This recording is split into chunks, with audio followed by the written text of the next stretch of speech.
Right,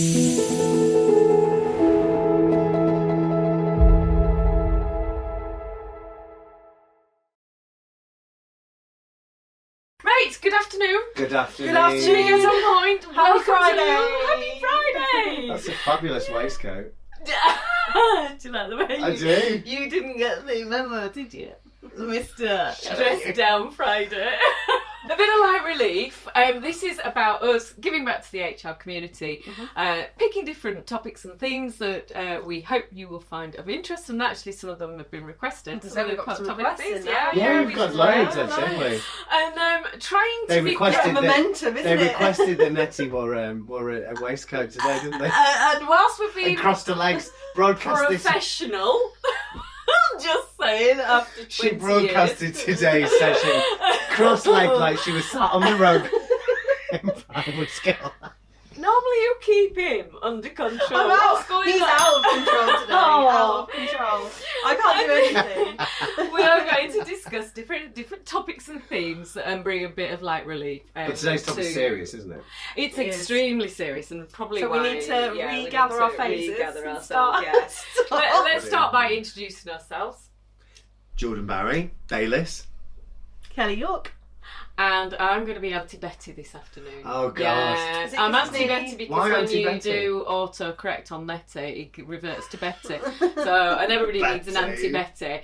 And actually the topic that we're talking about is very, very serious, and actually you would want an Auntie Betty to help you with this subject, because we're talking about, because I have seen, I've got, worked hard at my network over the years, and ever increasingly I've seen some absolutely fantastic senior people that I have got a lot of love and respect for, being exited out of organisations in a really Hideous, really? unprofessional, disgraceful way of treating people. And I think it does require a little bit of talking about, because my old boss said to me, that whilst organisations change, the way the business conducts itself these days is change must happen, but be firm in the decision and fair in the application. And we live by that. And we live by that. It's really important. By that, okay, sorry about the grudges to ding, but it's all very well that you have to bring change about. HR people are responsible for that. It's an aspect of our job that we should never take lightly or easily. But it has a devastating effect on people when it's done really, really badly. And what did you talk about recently in one of our podcasts, manners? And it's we maybe actually that would be one of the things that goes against the grain for me. I mean, that is absolutely deplorable behaviour. You destroy lives, don't you? Well, and let's be really clear, this is a respect thing. And I remember one of the most fantastic, and actually I spoke about him in a LinkedIn post recently, this amazing chief people officer that I worked for when I was kind of, building my career a long time ago. He was wonderful. He had so many sound bites that I remember, and one of them was, nobody will ever remember what you said in one of those meetings, but everybody will remember how you made them feel. And I've followed and practiced that mantra for so long, because I think it's so inelegant to treat people disrespectfully on their way out. And like you said, Nettie, I think in today's times it's an absolute given that things are changing faster than we can actually keep up with. It's inevitable, and everybody knows that. And particularly at a senior level, it's like the CEO who comes in to transform, the CEO who comes in to stabilise, different roles, different leaders for different periods of time and different points in an organisation's life cycle, and that's okay.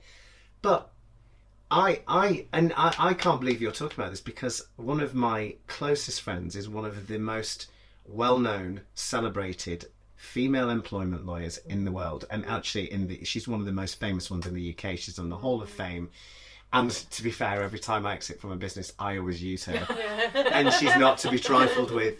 But I think it's absolutely appalling, and it's so interesting that you said that, because I went out for dinner with her only very recently, and she was talking about exactly the same thing. She's been appalled as an employment lawyer, as one of the best employment lawyers known, that how disgracefully organisations are treating senior people on their exit. And she made a specific reference to senior people, because just almost like it didn't even matter, and that she was appalled by how organisations had behaved, the terms that they were offering in response to, and let's be really clear, a lot of the time it was uncovering things that shouldn't be going on in those organisations. So it's like, and I think we're entering a period of time where these days are numbered, because people are fed up with this. Yeah, and there's no excuse for it either, is there? But I think my question to both of you, though, is what's changed? Like, why has this become profit at the expense of everything? I think. Do you think that? I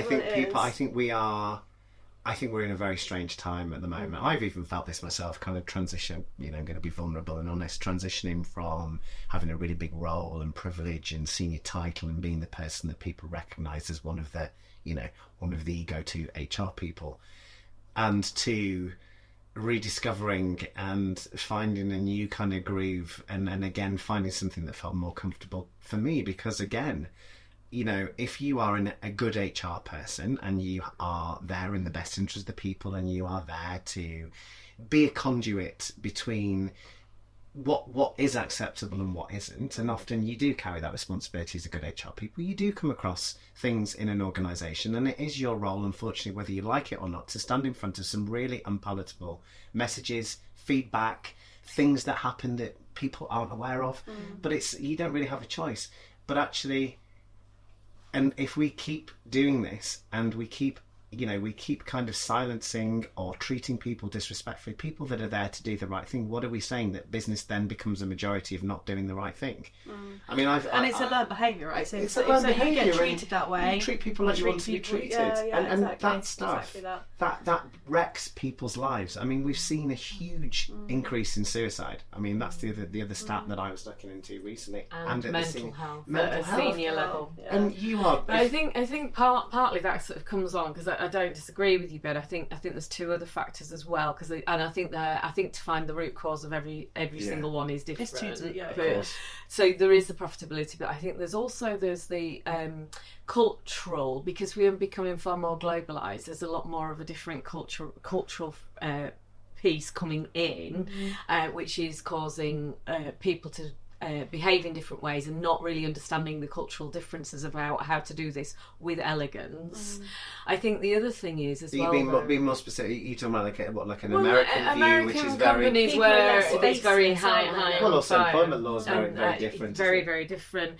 But how you would getting rid of somebody in an Asian company would be very different about how you would do it in America and stuff. And you think globalisation's impacted that? People that are globally aware of that, I think it is one of the differences. I think another difference though as well for me is that I think people do struggle with having difficult conversations, and because employment law is so stringent, quite often it stops you from having that human conversation with somebody, because they're so scared that they're going to get taken to tribunal that it stops them having a human conversation. There's a fantastic movie called Up in the Air with George Clooney, swoon, that tackles this very very subject, and I think it's really sad that people are allowing and hiding behind legal in order to have. And it's also, do you think? I don't even think it's the fact that employment law is complicated. I think the fact that there is less focus on leaders having the right conversations. I think leaders are in free fall because there is so much change going on.